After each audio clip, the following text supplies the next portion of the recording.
നമസ്കാരം, മലയാളത്തിലേക്ക് സ്വാഗതം. ഇന്ന് പലപ്പോഴായി നിക്ഷേപകർ അറിയാൻ ആഗ്രഹിക്കുന്ന ഒരു ടോപ്പിക്കിനെ കുറിച്ച് മനസ്സിലാക്കാം.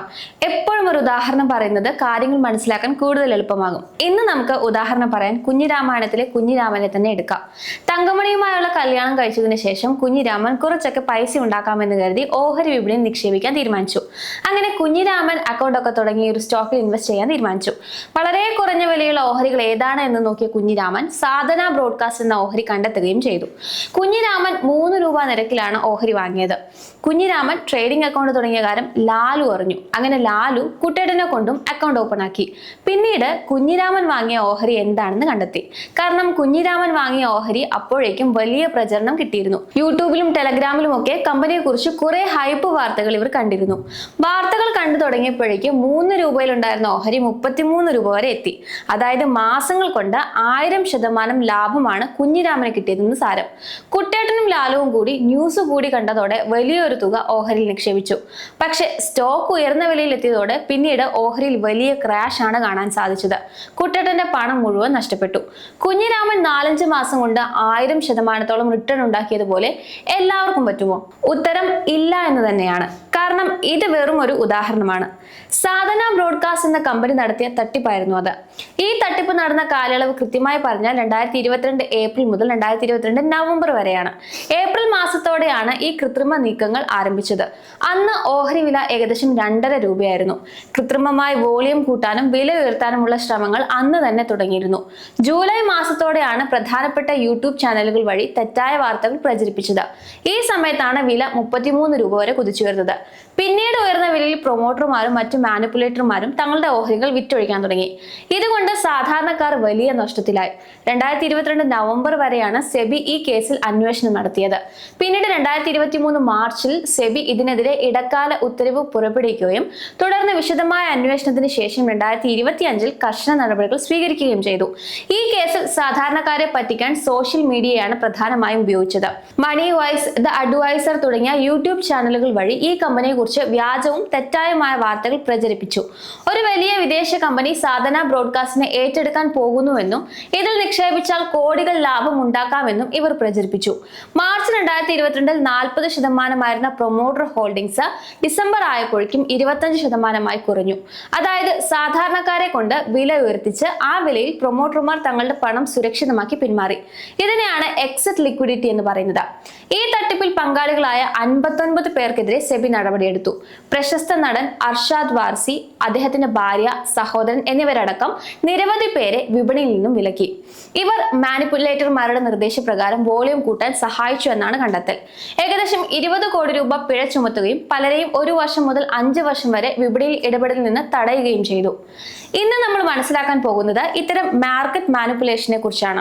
എന്താണ് മാർക്കറ്റ് മാനിപ്പുലേഷൻ അല്ലെങ്കിൽ സ്റ്റോക്ക് മാനിപ്പുലേഷൻ, ഏതൊക്കെ തരത്തിൽ വിപണിയിൽ മാനിപ്പുലേഷൻ നടക്കുന്നുണ്ട് എന്നും അതിൽ തന്നെ പ്രധാനപ്പെട്ട പമ്പ് ആൻഡ് ഡംപ് സ്ട്രാറ്റജിയും മനസ്സിലാക്കാം. വിപണിയിലെ സ്വാഭാവികമായ ഡിമാൻഡ് സപ്ലൈ നിയമങ്ങളെ മാറ്റിമറിച്ചുകൊണ്ട് കൃത്രിമമായി ഓഹരി വിലകളിൽ മാറ്റം വരുത്തുന്നതിനെയാണ് മാർക്കറ്റ് മാനിപ്പുലേഷൻ എന്ന് വിളിക്കുന്നത്. സാധാരണഗതിയിൽ ഒരു കമ്പനിയുടെ ലാഭം കൂടുമ്പോഴോ നല്ല വാർത്തകൾ വരുമ്പോഴോ ആണ് അതിന്റെ ഓഹരി വില കൂടേണ്ടത്. എന്നാൽ മാനിപ്പുലേഷനിൽ വലിയ നിക്ഷേപകർ തങ്ങളുടെ പണവും സ്വാധീനവും ഉപയോഗിച്ച് വിലയെ അവർക്ക് ആവശ്യമുള്ള ദിശയിലേക്ക് തിരിക്കുന്നു. ഇത് പ്രധാനമായും 2 ലക്ഷ്യങ്ങൾക്കായാണ് ചെയ്യുന്നത്. തങ്ങളുടെ കൈവശമുള്ള ഓഹരികൾ ഉയർന്ന വിലയിൽ മറ്റുള്ളവർക്ക് വിൽക്കാൻ വില വർദ്ധിപ്പിക്കുന്ന രീതിയാണ് ഒന്ന്. കുറഞ്ഞ വിലയിൽ നല്ല ഓഹരികൾ കൈക്കലാക്കാൻ വില കുറയ്ക്കുന്ന രീതിയും ഉണ്ട്. വിപണിയിൽ മാനിപ്പുലേഷൻ നടത്താൻ വലിയ സാമ്പത്തിക ശേഷി ആവശ്യമാണ്. ഇതിന് പിന്നിൽ സാധാരണയായി മാർക്കറ്റ് ഓപ്പറേറ്റേഴ്സ്, കുറച്ച് വലിയ നിക്ഷേപകർ ചേർന്നുള്ള ഗ്രൂപ്പ്, കമ്പനി പ്രൊമോട്ടർമാർ എന്നിവരാണ് ഉണ്ടാവാറുള്ളത്. ഇത് പ്രധാനമായും 2 ഘട്ടങ്ങളിലൂടെയാണ് നടക്കുന്നത്.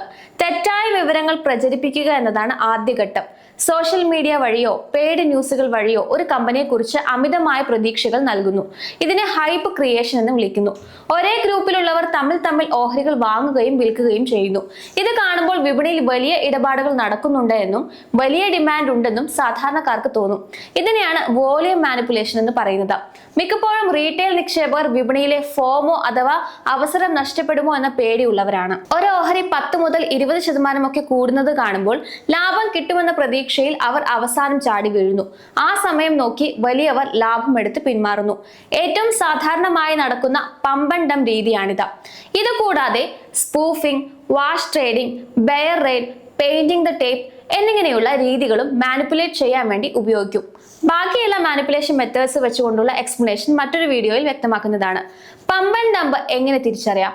ഒരു സ്റ്റോക്ക് മാനിപ്പുലേഷൻ ചെയ്യപ്പെടുകയാണോ എന്ന് മനസ്സിലാക്കാൻ ഇനി പറയുന്ന ലക്ഷണങ്ങൾ ശ്രദ്ധിക്കാവുന്നതാണ്. അസാധാരണമായ വിലക്കയറ്റമാണ് ആദ്യത്തേത്. കമ്പനിയുടെ ബിസിനസ്സിൽ വലിയ മാറ്റമൊന്നും ഇല്ലാതെ തന്നെ ദിവസവും 5% അല്ലെങ്കിൽ 10% വില കൂടുന്നുണ്ടെങ്കിൽ അത് സംശയിക്കണം.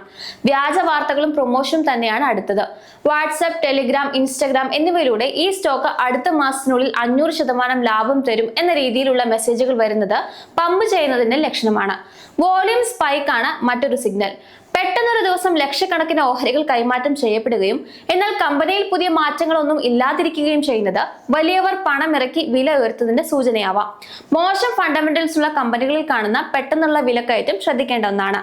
ഇതിനു പുറമെ ഓഹരി തിരഞ്ഞെടുക്കുമ്പോൾ ഏറ്റവും പ്രധാനമായി പരിശോധിക്കേണ്ടത് കമ്പനിയുടെ പ്രൊമോട്ടർ ഹോൾഡിംഗ്സും ലാഭക്ഷമതയുമാണ്. പ്രൊമോട്ടർമാർ തങ്ങളുടെ ഓഹരികൾ വലിയ തോതിൽ പണയം വെച്ചിട്ടുണ്ടെങ്കിൽ അത് കമ്പനിയുടെ സാമ്പത്തിക ഭദ്രതയെക്കുറിച്ചുള്ള ഒരു വലിയ അപകട സൂചനയാണ്. അതുപോലെ ഒരു കമ്പനി യഥാർത്ഥത്തിൽ ലാഭം ഉണ്ടാക്കുന്നുണ്ടോ എന്ന് അവരുടെ ബാലൻസ് ഷീറ്റ് പരിശോധിച്ച് ഉറപ്പുവരുത്തണം. കേവലം കടലാസ് ലാഭം മാത്രമല്ല, പ്രവർത്തന ലാഭം തന്നെയാണ് വേണ്ടത്. ഇനി ഓഹരി വിലയുടെ കാര്യമെടുത്താൽ യാതൊരുവിധ ബിസിനസ് മാറ്റങ്ങളും ഇല്ലാതെ ഒരു മാസത്തിനുള്ളിൽ വില 50 മുതൽ 100% വരെ കുതിച്ചു വരുന്നത് ഒരിക്കലും സ്വാഭാവികമല്ല. ഇത് ഓപ്പറേറ്റർമാർ വില കൂട്ടുന്നതിന്റെ ലക്ഷണമാണ്. അവസാനമായി കമ്പനിയെക്കുറിച്ചുള്ള വാർത്തകളുടെ ഉറവിടം പരിശോധിക്കുക. പ്രമുഖ സാമ്പത്തിക മാധ്യമങ്ങളിൽ വരാതെ സോഷ്യൽ മീഡിയ ഗ്രൂപ്പുകളിലും യൂട്യൂബ് ചാനലുകളിലും മാത്രം വലിയ ഹൈപ്പ് വരുന്നുണ്ടെങ്കിൽ അത് റീറ്റെയിൽ നിക്ഷേപകരെ ആകർഷിക്കാൻ ആസൂത്രണം ചെയ്ത ഒരു കെണിയാണെന്ന് ഉറപ്പിക്കാം. ഇത്തരം കാര്യങ്ങൾ കൃത്യമായി നിരീക്ഷിച്ചാൽ മാനിപ്പുലേഷനിൽ നിന്ന് നിങ്ങൾക്ക് സ്വയം സംരക്ഷണം നേടാനാകും. എങ്ങനെ നമുക്ക് സുരക്ഷിതരാകാം? ഒരു ഓഹരി വാങ്ങുന്നതിന് മുൻപ് ആ കമ്പനിയുടെ balance sheet, profit and loss statement, cash flow എന്നിവ നോക്കുക. ഇതിനായി screener.in പോലുള്ള വെബ്സൈറ്റുകൾ ഉപയോഗിക്കാവുന്നതാണ്. ചാർട്ടിലെ വോളിയം ശ്രദ്ധിക്കുക. വില കൂടുന്നതിനോടൊപ്പം കൃത്യമായ വോളിയം ഉണ്ടോ എന്ന് നോക്കുക. ഈ കമ്പനി ഇത്ര പെട്ടെന്ന് വളരാൻ എന്ത് മാറ്റമാണ് ഉണ്ടായതെന്ന് സ്വയം ചോദിക്കുക. നമുക്കിടയിലുള്ള മറ്റൊരു ധാരണ ഹൈ പി സ്റ്റോക്സിൽ ഇത്തരമൊരു സാധ്യത കൂടുതലാണ് എന്നാണ്. എന്നാൽ ഹൈ പി എപ്പോഴും ഒരു പമ്പണ്ടം ചതിക്കുഴിയാണെന്ന ലക്ഷണമാകണമെന്നില്ല. ഒരു ഓഹരിയുടെ പി റേഷ്യോ കൂടുതലാണെങ്കിൽ അതിനർത്ഥം നിക്ഷേപകർ ആ കമ്പനിയുടെ ഭാവിയിലെ വളർച്ചയിൽ വലിയ പ്രതീക്ഷ വെക്കുന്നു എന്നാണ്. ഒരു സ്റ്റോക്ക് പമ്പണ്ടം ആണോ എന്ന് സംശയിക്കാൻ ഹൈ പിയോടൊപ്പം താഴെ പറയുന്ന കാര്യങ്ങൾ കൂടി ഉണ്ടോ എന്ന് നോക്കണം. ഒന്ന്, വളർച്ചയില്ലായ്മയാണ്.